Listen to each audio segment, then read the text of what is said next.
Shabbat Shalom, everybody. Rabbi Steve. Hope you have a good week or are having a good week since typically I do this on Wednesdays.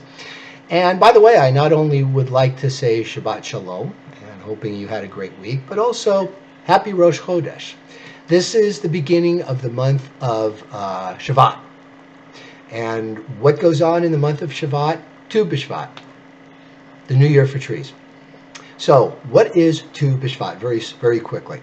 So, Tu is composed of two Hebrew letters, a Tet and a Vav.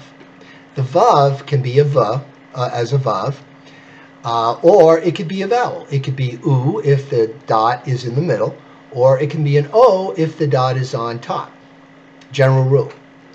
The Vav, actually the word Vav means kind of a hook or a peg.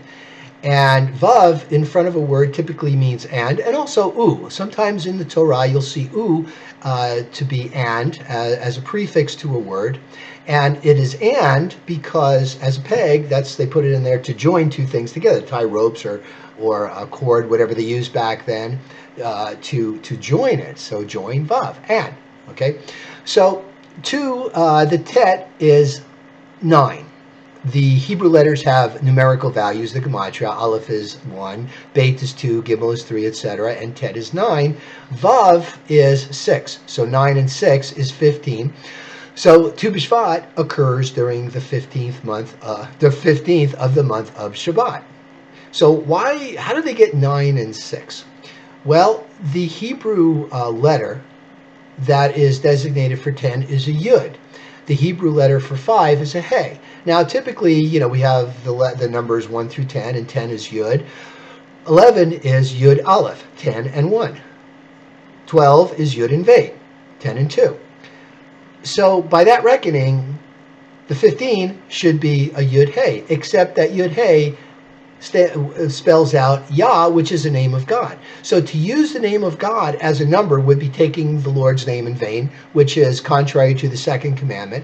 So instead, we build a fence around the Torah, make sure we don't break any commandments. And in this case, we do that by using 9 and 6 instead of 10 and 5. It's not a holy word. So 2 is used for 15. So really, Tu B'Shvat is not really anywhere in the Torah. All right? It's not mentioned in the Torah. It's really mentioned in the Talmud. And the reason for Tu B'Shvat is that we need a new year for trees. That's really what Tu B'Shvat is. It's the new year for trees. Because when you plant a new fruit tree, for 3 years, you let it go fallow. And then the next year, the 4th year, you give part of that to the Kohanim and Levites as an offering to acknowledge the Bikurim, the first fruits, right? So how do you know when that first year is up? Is it the day of the planting or what? Well, you certainly can do that like it's a birthday of the tree, but rather they decided to make it a standard thing. So they made it on Tu B'Shvat, and that is discussed in the Talmud in the tractate of Rosh Chodesh, where it lays out the different New Years. We actually have 4 New Years. We have the 1st of Nisan, which is when the Israelites left Egypt, and that's what actually we're going to be talking about today in this particular Parasha Bo. And also we have that's a secular New Year, by the way. And secular means that contracts take effect, kings ascend the throne. And then, of course, we have Tishrei, which is Rosh Hashanah, which is when we actually celebrate the new year and the actual numbering of the year is changed.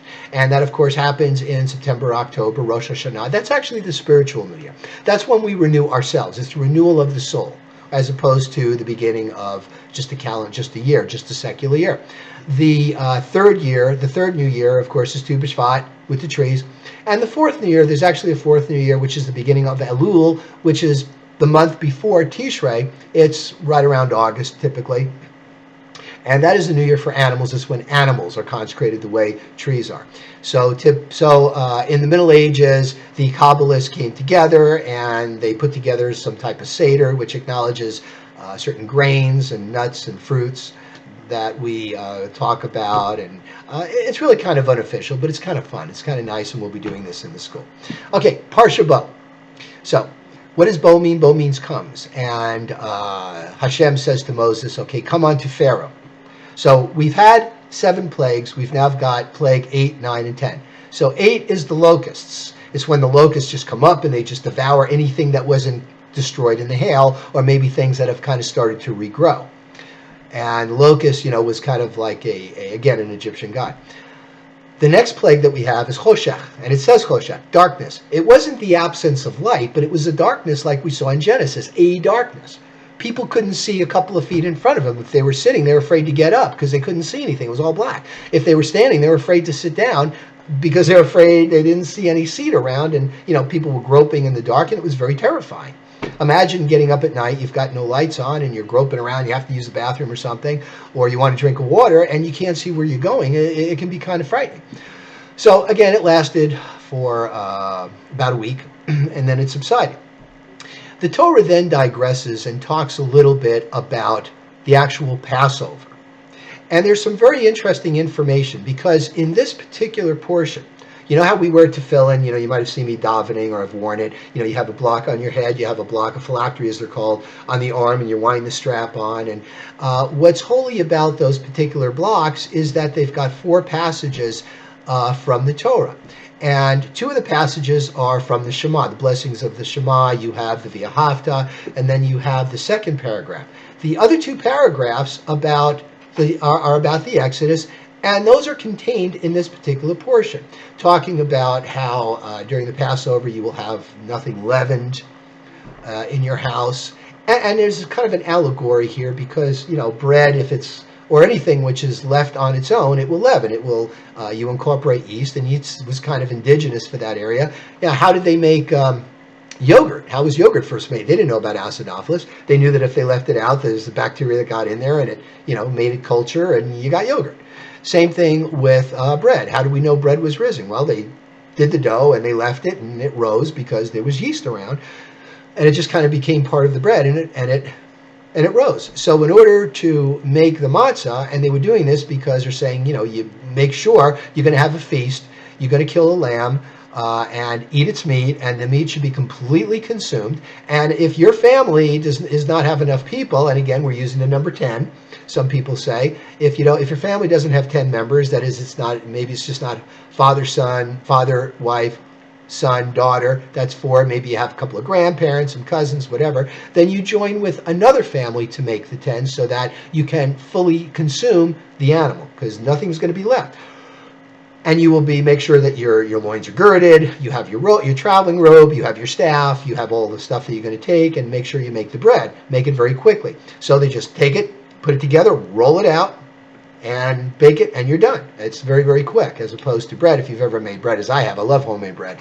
Then you have to make it, you have to knead it, and then you let it rise, you knead it again, you got to let it rise for a few hours, and you put it in the oven, then you got to let it cool. It takes a few hours. One of the reasons we don't eat legumes either, because it's a leavened product, because you have to let it soak. If you've ever made beans from scratch, you got to boil it, let it soak overnight, and it absorbs the water, and then you cook it for a few hours. So it's kind of a trip. So they've got that, and they were supposed to leave right away. All right, break of dawn. They didn't want to leave under cover of night, because then it'd be sneaky. They want to leave with their arms outstretched. We're proud. We're leaving. It's been reeled by. So after Hashem talks about the laws of the Pesach to Moshe Rabbeinu, and another couple of things that are incorporated in this particular portion, on the Pesach Seder, and the Seder, the youngest child asks the 4 questions. Well, those questions are contained in this particular portion, and the Art Scroll, the Orthodox, kind of identifies that. Tell your children that. And then there's the simple son. Well, why did all this happen? Well, then you tell them, and it tells you what to say. But it's also the wicked son. Why is this appropriate to you? And by saying you, he excludes himself from Kalal Yisrael, for the Edat Yisrael, the whole congregation. So now comes the last plague, the killing of the firstborn. And they talk about Hashem himself going around and delivering death. It talks about the Redeemer, the angel of death going on. And so Hashem definitely had a part in doing this himself. The Israelites were supposed to take hyssop, a couple of branches of hyssop, which is a lowly plant, and it's very absorbent. Dip it in the blood from the Pesach offering, and put it, just like you saw in the movie The 10 Commandments, on the lintel, which is the top part, and on the side posts.